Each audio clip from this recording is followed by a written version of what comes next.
Welcome to the Great African Leadership Series, where we feature great inspirational speeches and quotes from African leaders.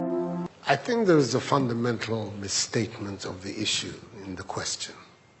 We can no longer continue to make policy for ourselves, in our country, in our region, in our continent, on the basis of whatever support the Western world or France or the European Union can give us. It will not work. It has not worked, and it will not work. Our responsibility is to charter a path which is about how we can develop our nations ourselves. It is not right for a country like Ghana, 60 years after independence, to still have its health and education budgets being financed on the basis of the generosity and charity of European taxpayers. By now, we should be able to finance our basic needs ourselves. And if we are going to look at the next 60 years as a period of transition, a period whereby we can stand on our own feet, our perspective has not to be what the French taxpayer decides to do with whatever surpluses that they have in France. They're welcome. They are appreciated. Whatever interventions that the French taxpayer through their governments make to us are appreciated. We're not going to lick a gift horse in the mouth. But this continent, with all that has happened, is still today the repository of at least 30% of the most important minerals of the world. It's a continent of vast, arable and fertile lands. It has the youngest population of any of the continents in the world. So it has the energy and the dynamism. We have seen it. These young men who are showing so much resilience and ingenuity in crossing the Sahara, finding ways to go across with rickety boats across the Mediterranean to really, those energies, we want to have those energies working inside our countries. And we're going to have those energies working in our countries if we begin to build systems that tell the young people of our country that their hopes, their opportunity are right here with us. Migration and the movement of people is being presented in a manner which suggests that somehow it's a new phenomenon. There's nothing new about it. It's as old as man, the movement of people. And it has always been linked to the same thing. The failure of where you are to provide you with an opportunity, so you move somewhere else. Those of you who are familiar with 19th century European history would know that the biggest wave of immigration in 19th century Europe, the latter part of it, came from Ireland and from Italy. Waves upon waves, generations of Italians and the Irish people left their countries to seek the American paradise, largely because Ireland was not working, Italy was not working. Today, you don't hear it. Italian young people are in Italy. Irish young people are in Ireland. We want young Africans to stay in Africa. And how are they? And it means that we have to get away from this mindset of dependence.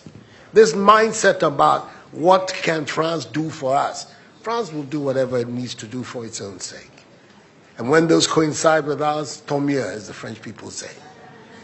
But our main responsibility as leaders, as citizens, is what we need to do to grow our own countries. What are the institutions that work, that would allow us to have good governance, to have accountable governance, to make sure that the monies that are placed at the disposal of leaders are used for the interests of the state and not for those of the leaders, to have systems that allow for accountability, that allow for diversity, that allow for people to be able to express themselves and contribute to fashioning the public will and the public interest.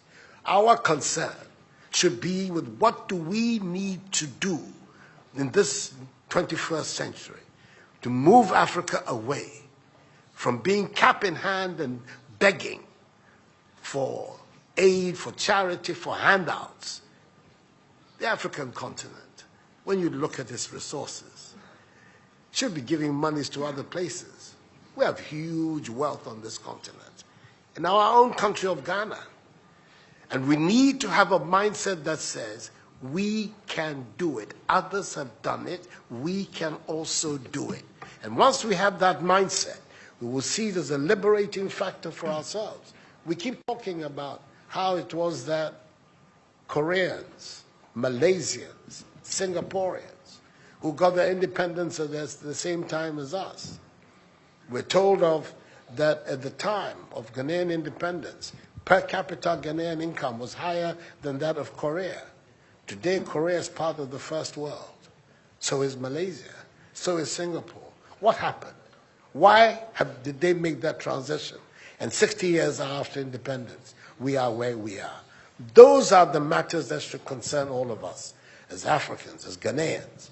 And not, when I say so with the greatest of respect to the French president, I think that the cooperation of France is something that I am, as you know, a strong friend of France. I am Francophile, so I don't have any difficulty with that.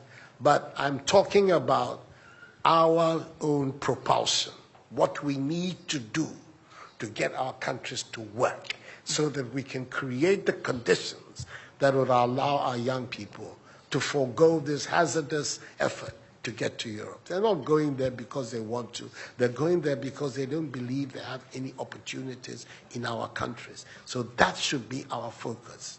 And I believe that with that if we change that mindset of dependence, that mindset which is contingent on aid and charity, we would see that in the decades ahead of us, the full flowering of the African peoples will take place. And that new African personality that was talked about at the time of our independence will become real and imminent in our times. That's what I'm saying. I hope that I'm not upsetting the questioner or even some of my friends who are here. But these are my strongly held beliefs. And that is the reason why I've adopted as the slogan of my presidency, of my period of the Supreme Office of Ghana, that we want to build a Ghana beyond aid, a Ghana which is independent, which is self-sufficient, that is capable of standing on its own feet and building its own life. We can do it if we have the correct mindset to do so. Mr. President, those are my contributions.